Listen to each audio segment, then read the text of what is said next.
Hi, I'm Sarah Ellis. And I'm Helen Tupper. And you're listening to the Squiggly Careers podcast. Every week we talk about a different topic to do with work and discuss practical ideas and actions to help you find your way through our squiggly world of work. And this week we're going to be talking about energy at work. What gives us energy, perhaps what takes it away, and how to get more of it.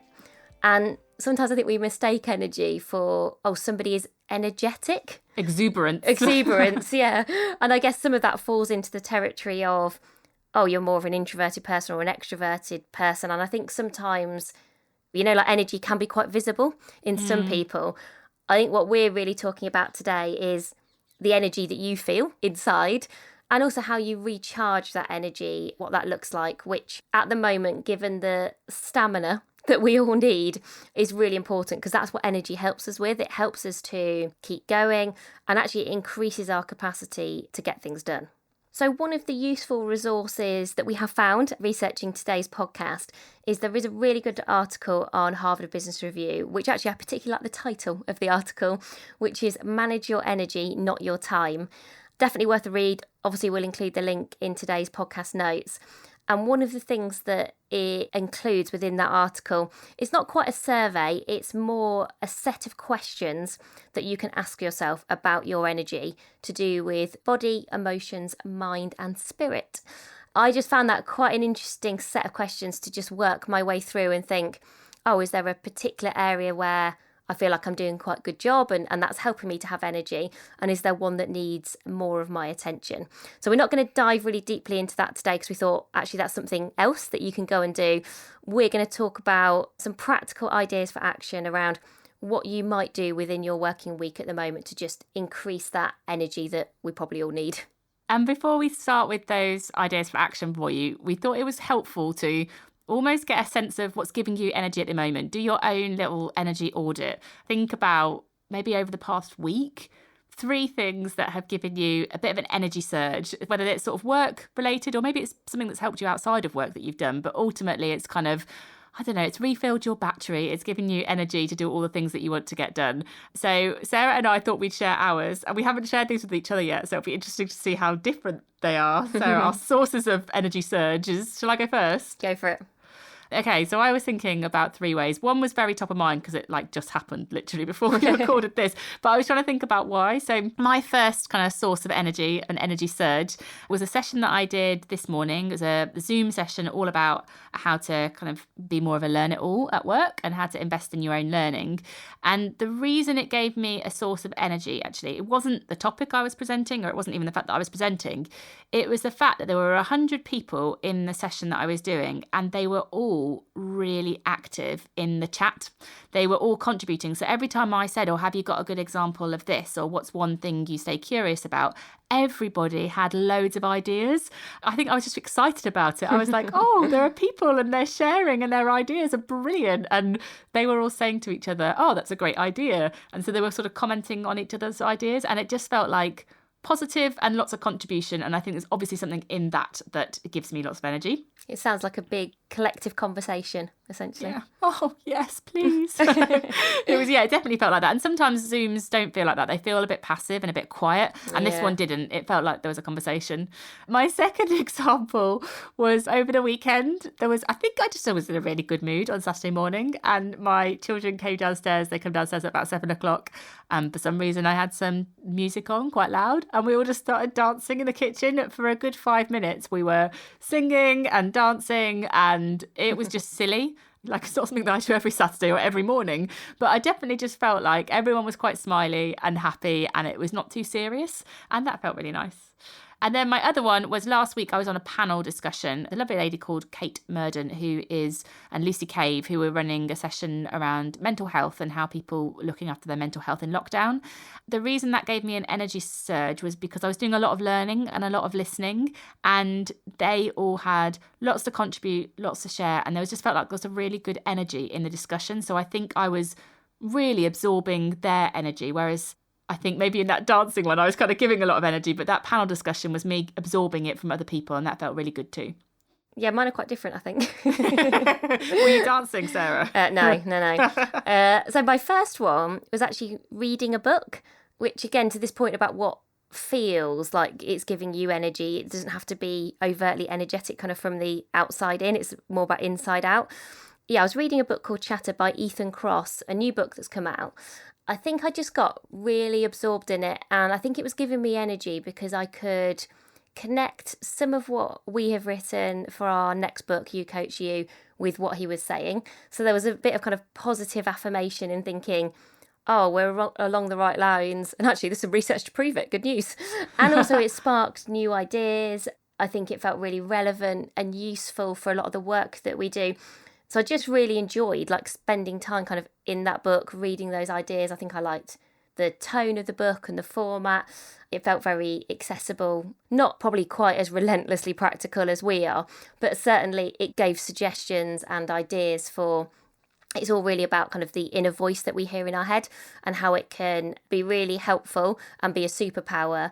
Or he also describes it can be like a kryptonite that really like holds us back and gets in our way. So I just found it fascinating, giving me a lot of energy. Like I could talk about that now a lot just because I've spent some time with it. So that was my first one, so reading a book. The second was a small discussion group that I'm part of with just 2 or 3 other people who also all run their own companies. And I think perhaps not dissimilar to your panel discussion, this is about just spending time with people I think that I feel very comfortable and confident with, so you feel like comfortable in your own skin, and it's very relaxed and very informal. And I just feel like I learn and feel kind of just inspired by those people. Yeah, like I say, it's a very relaxed discussion, but people that I would kind of want to spend time with. And I think, afterwards where you just feel really good, that feel good factor, I think that's something to look out for as you're doing your energy audit. Where do you have that feel good factor? And it wasn't like necessarily I was aware of it during the conversation. I was just enjoying being part of the conversation. It was just afterwards, I was like, oh, I feel really great. I felt really upbeat. And it did feel different to the rest of that day or the rest of that week. I also think, when you said you were just kind of like happy in your own skin, I think probably when you feel like you can be authentic, so you're not having to put energy into managing an identity, that energy can kind of go elsewhere. Like, because if you're in a situation at work and you're having to pretend you're something you're not, you're already like leaking out this energy that we're trying to acquire. But when you can just be yourself, you don't have to do that. Yeah, that's true, actually. You can focus your energy and concentrate it on the things that matter and that are more important. And then my third one was actually the same as yours. I mean, we both spend a lot of time running workshops, so kind of no surprise. It would actually be worrying if they didn't give us energy because that's what we spend most of our time doing. But actually for different reasons. So I ran a workshop for a group last week on resilience. And actually, it wasn't necessarily a really highly participative session. So some groups are, like you say, more chatty than others. Some are more thoughtful. And this wasn't one where everyone was like diving in on the chat. But I think I just felt that I enjoyed sharing the content. I felt well prepared for it. I felt confident in what I was sharing and that it was useful. And I managed to do it in a way that fitted in the time, but I didn't feel rushed. And I felt like I suppose my own view of my performance in that time was that was a job well done. I came away from that thinking, I think I did a good job there. I then got some really positive feedback afterwards. A couple of the people who'd been on the session were kind enough to bring together that feedback and actually send it to me. And so we've talked before about the difference between intent and impact. My intention and my own awareness was that was a job well done. And then I think because that was then reinforced by other people having that same experience, that just gave me a real sense of energy of like, I suppose it's a bit of a reminder of this is why we do what we do. You're good at that. That gives you energy. The things that you are good at give you energy, I think, especially if they're then reinforced by the people around you. I do think there's a few words that you mentioned that are worth people reflecting on as well. Like, is your energy, when you reflect on your surges, is it an inner or an outer source of energy? So is it like Sarah can read a book and she's sort of reflecting on it and that kind of gives, like, it's almost a bit more inner, kind of there's like an input, whereas mine is a bit more output and it's other people chatting in a forum that I kind of benefit from it. So is it kind of within you or is it outside of you? And then I also think it's useful to reflect on that point about energetic, like almost some kind of spectrum about, does it feel like me dancing, for example, or me doing exercise? Do you get your energy from kind of being energetic, or is it coming from something else, almost like a more kind of reflective and a more individual thing? And I don't think there's anything right or wrong, but it's just interesting, because ideally then you want to spend more time doing the things that really give you the energy that works in a way that kind of energy gets made for you. And I think if you were having a go at this energy audit, you could do it in one of two ways. Like Helen and I, we just took the last week. So we did it really short term. Last week, what were the 3 examples of things that gave us energy? I think another way that you could look at it would be over a longer period of time. So you could perhaps think, well, since 2021, so since the start of the year, what are the people, places and projects that give you particular energy? I actually thought about doing it that way as well. And I think that gives you a longer term view. So I think your immediate energy audit can be just over the last week, or you could think in the last year, in the last 2 months, where are the people, places and projects where I felt that real sources and kind of surges of energy in the work that I do. So once you've done your audit and you've got to your own insights, and that's a really good starting place, then maybe as we go through these 5 different ideas for action, there might be 1 or 2 of these things that you could then add into your ways of working going forward to help you increase the amount of energy that you get. So Sarah, do you want to go first? Yep, so our first idea for action on increasing your energy is to have a go at writing a 7-minute story. So to do this, just set your phone to 7 minutes with an alarm. All you have to do is write a positive story about something that you've done so far this year. And there is something in that process that gives us a lot of energy because we appreciate and remind ourselves of the progress that we've made. So we kind of, that feel-good factor that I talked about, but also it spurs us on. So where we started our conversation today was saying that actually when we have more energy, it gives us more capacity to keep going, to do better quality thinking and work. Actually just taking a moment to reflect on what we've already done well helps us to do that. And I've actually been doing some really interesting research in the last couple of days about just the impact of writing and how useful it is to kind of almost get rid of negative emotions. You know, so if you're struggling or feeling a bit stuck, just writing stuff down, it helps us to sort of craft our own narrative. And there's some really interesting psychology about where it's used in so many different contexts to be really helpful. I'm not somebody who journals ever. It kind of doesn't appeal to me. But the idea of just thinking, oh, well, actually, I could spend 7 minutes having a go at writing just a quick 7-minute story about something that's gone well in 2021. I think we could all do that. And it might feel a bit strange. You could write 2 sentences or you could write an essay. It doesn't really matter. I think it's just the conscious intention of thinking, right, I'm going to talk about something really positive to myself and I'm going to get it out of my head and into words and just see what that does for your energy. I had a go at this because I was making sure that it worked for something else that we're doing at the moment. And actually, I was surprised. I was probably a tiny bit cynical and then felt really good about myself. Were you high-fiving at the end? Like, yeah, I did actually. Myself. Well, yeah, I was like, I mean, obviously I'm not seeing anyone or talking to anyone really. So I was just like, oh, that works. That's good. And then sort of had to, that was it, move on to the next thing really. Like, hooray for me. Yay. Okay.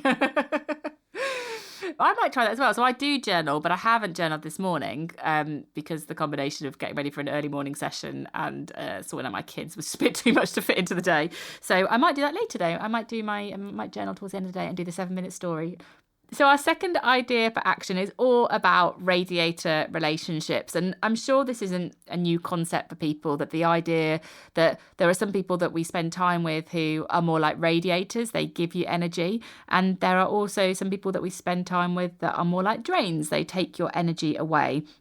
And the action here is really to work out who the radiators are and spend more time with them, like actually consciously spend more time with the people that give you energy. And that might be in the conversations that you have with them. Maybe it's the messages that they send. Like I have some people that I actually don't like get onto a Zoom call with that often, but it's just in their messages. Like I was having a chat with somebody over WhatsApp on Friday night, just the chat back and forth and what are you doing and what you're involved in. I actually came away quite energized from just a series of WhatsApp messages.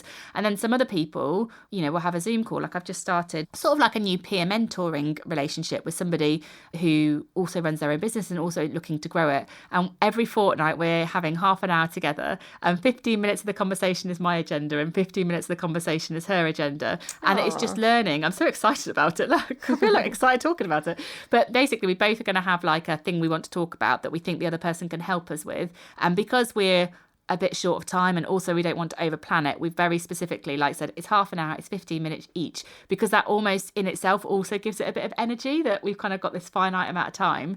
And that's a way that I've also been trying to spend some more time with people who I find to be a radiator, but that I then don't find the meeting a drain, if you know what I mean. Thinking, how do I fit another thing in, sort of goes against the idea really. But who are those people, and how can you spend time with them so that they can be a radiator for you, and maybe also so that you can be a radiator for them? Because don't forget, this energy transfer, it's called relational energy. You give energy to other people just as you get it from them, and think about how you can kind of have this mutual reciprocal energy exchange going on is also an important part of this. What about you, Sarah? Have you got any relational energy exchanges going on at the moment? Well, I think it's one of the things that I'm sort of very much work in progress in. I think I found it much harder since we've all been working virtually, because I was the queen of the one-to-one coffee. I'm brilliant at a curiosity coffee, meeting someone in quite a low-key way, quite informal, no agenda. I do find that much harder to sit and do that over a Zoom. So what I am finding is, it sounds counterintuitive, but actually has worked quite well. A few people who give me a lot of energy, we've been leaving virtual voice notes for each other. So that's not a conversation, clearly, because it's sort of one person at once. But actually just listening to those and leaving those messages has given me a lot of energy. And it is actually, as Helen was saying, it is important to appreciate this thing around, if we can also work on our own energy, it does give that ripple effect of, actually, not only do we feel better, but apparently the people who are particularly radiator-like, you attract people, because people want to spend time with radiators, right? We want to spend time with radiators, and if you're a radiator, people want to spend time with you. So it's sort of a virtuous cycle of, it also helps you to be more successful, because you end up surrounded by people who want you to succeed, who are giving you energy, who are kind of on your side. And I think I really felt like I'd got to a really good place on that. And then obviously when the pandemic hit, I think just some of how I probably formed that fell away. So I'm still trying to find my way back, and I'm making a bit more of an effort with it now to reconnect with some radiators. That's what I think I'm doing at the moment. I think I'm reconnecting with radiators. Like it.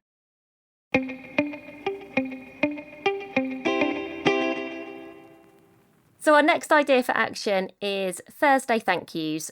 Though you don't have to wait for Thursday to say thank you, but it's a good way to keep this top of mind. Try every Thursday having a note in your calendar or in your phone to say thank you to someone who's helped you over the last week. And I think, again, this is one of those things that it feels maybe counterintuitive, but actually by saying thank you, we give ourselves energy. It's obviously brilliant for that person, but it's also really good for you too. And actually, I was saying to Helen about this, Kath Bishop, who was on our podcast earlier this year, silver medal Olympic rower. She's been a diplomat, written a brilliant book called The Long Win. Kath has been an absolute superstar helping us with our next book. We've got a chapter called Advice from All Areas, where we're featuring lots of really inspiring contributors, all just giving a really short piece of career advice. And we have got some amazing people.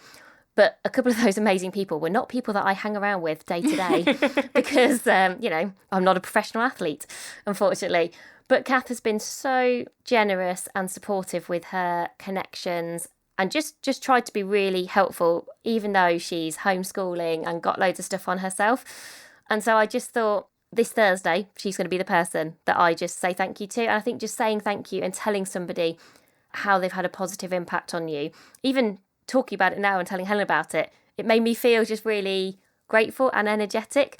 So have that moment in your week where you say thank you. And I think it was Mark Price, Helen, who you interviewed, who was just talking about how we often think we're saying thank you because in our heads, and I've definitely done this with Kath, I've said thank you in my head, but not actually told her. And you think people know that you're grateful because you think it's perhaps obvious and you sort of make that assumption.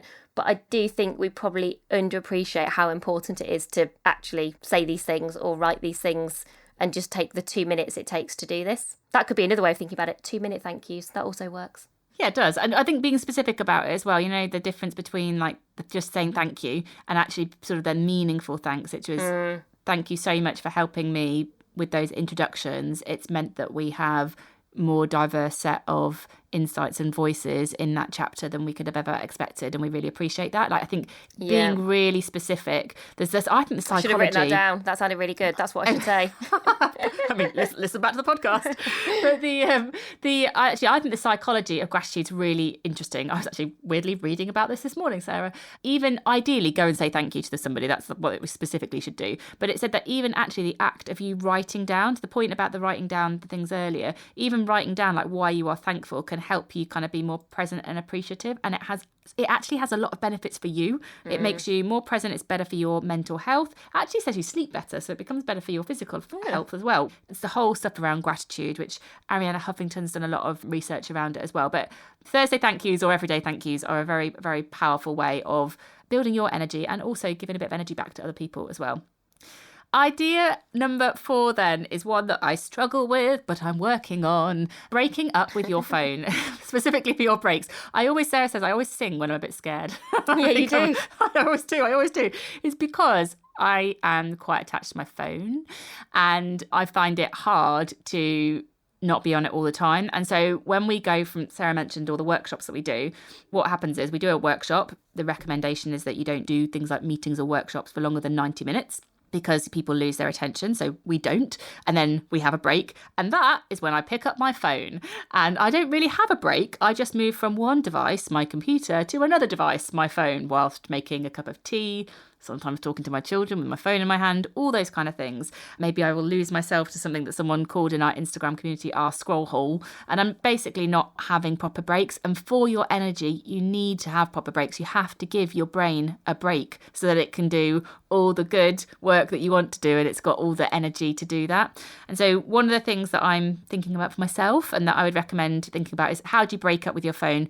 But maybe just make it a break up with your phone during the breaks. Like if you can't fully think that you sort of leave that relationship with your phone right now, let's just have a little pause.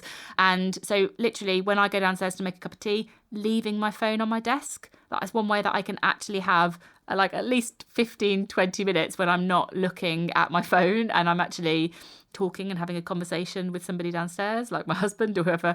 Or I have been also thinking about active rest a lot more and thinking about how I can do something else that my phone doesn't play a part in, because annoyingly my phone, part of the reason I'm attached to it is it plays quite a big part in lots of things that we're doing. So if I'm having that energizing chat with someone on WhatsApp, it's via my phone. If I'm catching up with my friends, it's via my phone. Like my phone is involved in so many things that I do, but finding things that your phone doesn't have a part in that give you energy is really good. So for example, Peloton, doesn't have to be a Peloton, but I have a Peloton bike. I can't be on my phone when I'm doing that. I find that like a really active way of resting and getting energy. I've also discovered puzzles, which makes me, I think, sound like a complete geek. But I get so obsessed in doing my puzzles that I don't look at my phone for like 2 hours, which is unheard of for me to do that. But I'm so in the moment and enjoying this other thing that I'm doing that also gives me a bit of a break from it. So I think be conscious of how much you are using it and think about how you can create a break for yourself, but very specifically in the breaks in your day. And then I think you can build up to breaking up with your phone in slightly more meaningful ways as well. Some of the articles I was reading before today, there is so much evidence as well. It's really overwhelming about the importance of like short, sharp breaks where you're moving. And I do think that's probably one of the problems right now is some of my breaks used to be actually going from one place to another. Travelling or walking, you'd be like, oh, I'm in one location and I've got to get to another. And that actually becomes a break. It gives your brain a break. You're thinking about other things. It's not quite active rest in the same way. But sometimes my break becomes like going downstairs. You know, you're like, I've literally walked downstairs, and then you walk back upstairs again. And also I often think, I can't go for a walk because I've not got time. Because if for me a walk, I'm like, I need to have at least an hour or an hour and a quarter to go for a proper walk, etc. Whereas last week I actually tried I literally walked around the block. It's so bleak, isn't it? I walked around the block for 15 minutes. I was like, actually, that was really worth it. That 15 minutes still made me feel better. I got more energy for the afternoon. And I nearly didn't do it because I was like, oh no, I haven't, like you sort of talk yourself out of it and you just feel like you haven't got time or it's not worth it. But it definitely is. So I think even if you're just doing that virtual commute at the start of the day that we've talked about before, that 15 minutes around the block in the middle of the day, that 10 minutes at the end of the day where you go and do something outside, especially as hopefully it gets a bit lighter depending on where you're living in the world. I've been reading a lot about, importance of like planting things and spending time in the garden. Honestly, I read some really interesting research over the weekend around not only spending time in nature, how important it is to kind of be positive about ourselves and our energy, even like looking at pictures of nature actually has a very similar impact on our brain. So I've been reading about forest bathing. Have you come across forest bathing? Yeah. I love it. I think it's like, basically, I'm just justifying all of my walks in the woods with the children. Yeah. I'm like, I'm not just mindlessly trying to occupy them, I'm forest bathing. You can tell we're desperate, can't you, when you're like, we need to just look at a picture of a tree and it'll all be okay. Yeah, that's probably the point we've both reached, to be honest. And our final idea for action is WWH. Why, how? So this is 3 coach yourself questions that I think helps to give us energy for the work that we're doing. And there's a big link, as you'd expect, between having energy and feeling that our work is meaningful for us. Basically feeling that it matters and that it's important. And it's really easy to lose sight of that when we're all really busy.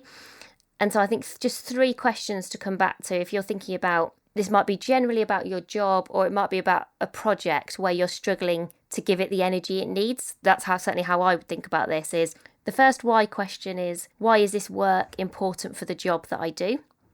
The second why question is, why is this work important for me? And actually, when I tried this, that first and that second answer are actually quite different. They might sound similar, but I suspect most people get to different answers for those 2. So why is this work important for the job that I do? Why is this work important for me? And then the third question is, how is this work helping other people? Even if you just write kind of 1 sentence for each of those, I think it helps to reconnect you to the work that you're doing and how it's meaningful. It reminds you of what you already know and puts it front of mind, which is good, and that kind of re-energizes you. Or it can prompt you to kind of discover the energy that's been missing. I think you could do this, like I say, generally. Personally, I find this really helpful if you just think about either something where you just feel like why am I not giving this the energy it needs? Or why do I feel like my energy is a bit depleted whenever I think about doing this? And this, I think, can just help you kind of rediscover that energy that you need to go, oh, actually, no, I am really motivated by this, and I can kind of get back involved and immersed in it. So let's just give you a quick summary of those 5 actions to do after you've done your energy audit. The first one was to write your 7-minute story. The second one was to work out who your radiators are and spend time with them. The third action was your Thursday thank yous. The fourth action was breaking up with your phone. And the last one was why, how, WWH. So hopefully that has given you some ideas, whether you do one or all of those things. It's just about being conscious about your energy, because we all need it. We needed it before, and we definitely need it now. And so there are small things that we can do that can help us to build our energy. Hopefully it's sort of like time well spent for you. And if you have a bit of spare energy in your day, do you like the segue there? What are you going to say next? Just ask people to rate, review and subscribe, like every single podcast in the world. So now that we've given you energy, could you please send some our way? So, well, nice, Sarah, lovely. Can you use that energy? That's the whole point of the podcast. It's like, use the energy. Oh, but we do really appreciate it. So if you do have a moment to do that, that's always great. I know every podcast says it, and it probably gets a bit dull. If you have read our book, The Squiggly Career, and you have 1 minute to nip onto Amazon and to give us a rating, if you have 2 minutes to give us a review, it's a free way, but a really meaningful way that you can support a small business. Actually, whether you're buying a product or, like us, maybe reading a book or listening to a podcast, it does make a really big difference. And it's also how we can keep sharing what we do with more people. So thank you if you've already done it. And if you've got a tiny bit of energy, do it. Any new books that I read, I'm trying to say thank you to the authors afterwards, because I think it's quite an easy thing to do when you're on social media, and I'm just like, I really like this point, and I'm always trying to pull out a specific bit that I liked as well. I just feel like, particularly when you're an author, you put your work out into the world, and sometimes you don't hear a lot back, and so it's so nice when you get that Instagram message or that tweet that someone says, I like this bit, or a picture. For hours people send us pictures of scribbles in the book, and it's just the nicest way of someone showing appreciation. Do you know what I saw yesterday? I saw something on social yesterday that actually made me really sad. One of the authors of a fiction book that I've read, he said, he had this idea for this book back in 2017. I spent 3 or 4 years obviously writing it. It's just come out. I've read it. It's a brilliant book. And he said, and it's 99p for the day on Amazon. And I really felt for him. And when you do think, oh yes, that is a bit of a broken business model, the amount of energy and investment you put into something and then it can be 99p for the day. But he got a lot of love with people like me going, I bought it and I paid however much, 7 or 8 quid for it, and it was brilliant. So thank you. But we will leave you to your week, everybody. We will be back next week with another Squiggly Career topic. If you ever have any topics that you think, oh, Helen and Sarah, you've got like 200 episodes and you haven't covered this, then please do let us know, because we always want to make sure that this is relevant and useful for you. And if there is something we haven't covered, we should do, you can just message us, Helen and Sarah at squigglycareers.com, and we will gladly take your requests forward. So thank you, everybody. Have a good week and we'll speak to you soon. Thanks for listening, everybody. Bye for now.